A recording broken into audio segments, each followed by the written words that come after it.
दोस्तों एक बार फिर से आपका स्टडी यात्रा चैनल पे स्वागत है।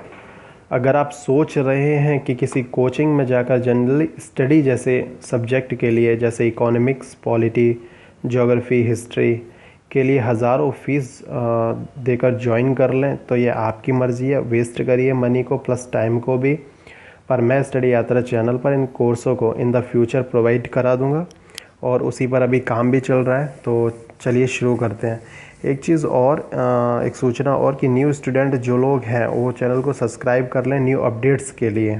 तो चलिए शुरू करते हैं। इससे पहले का पार्ट अपलोड हो चुका है चैनल पर। दूसरा पार्ट संविधान का निर्माण है कि किस तरीके से संविधान बना, भारतीय संविधान, कितने लोग इसमें शामिल थे, कितना इसमें टाइम लगा, अनुच्छेद कितने थे स्टार्टिंग में, भाग कितने थे और अनुसूचियाँ कितनी थीं। दोस्तों कुछ लोगों का मानना है कि अपना जो संविधान है वो दूसरे अन्य देशों से उधार लिया गया है। Our Indian constitution is called the bag of borrowing. लोग बाग कहते हैं ऐसा, पर आप देखिए कि भारत का जो जियोग्राफिकल एरिया है वो अन्य देशों की तुलना में आप देखिए कितना ज़्यादा है, तो इसको अपने आप ही इसको बड़ा बना देता है। आप देखिए भारत का उत्तर से लेके दक्षिण तक, पूरब से लेके पश्चिम तक इसका एरिया देखिए आप, कितना बड़ा एरिया है।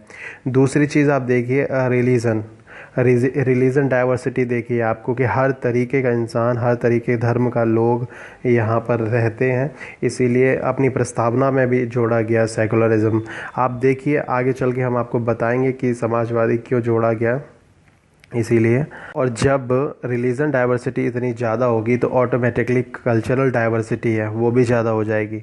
तो इस तरीके के जो डाइवर्सिटी है अपने संविधान में, विविधताएं हैं, वो संविधान को स्वतः ही, अपने संविधान को स्वतः ही एक स्वरूप दे देते हैं बड़ा होने का।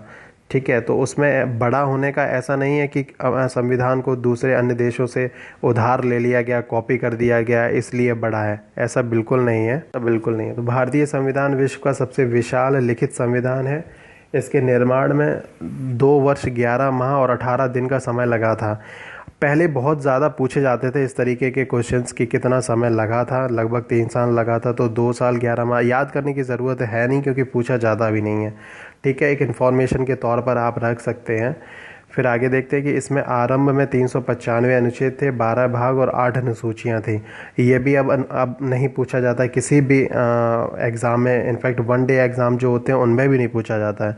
ठीक है, अब क्या है कि 448 लगभग अनुच्छेद हैं और 12 शेड्यूल मतलब अनुसूचियाँ हैं, 25 पार्ट हैं इस समय।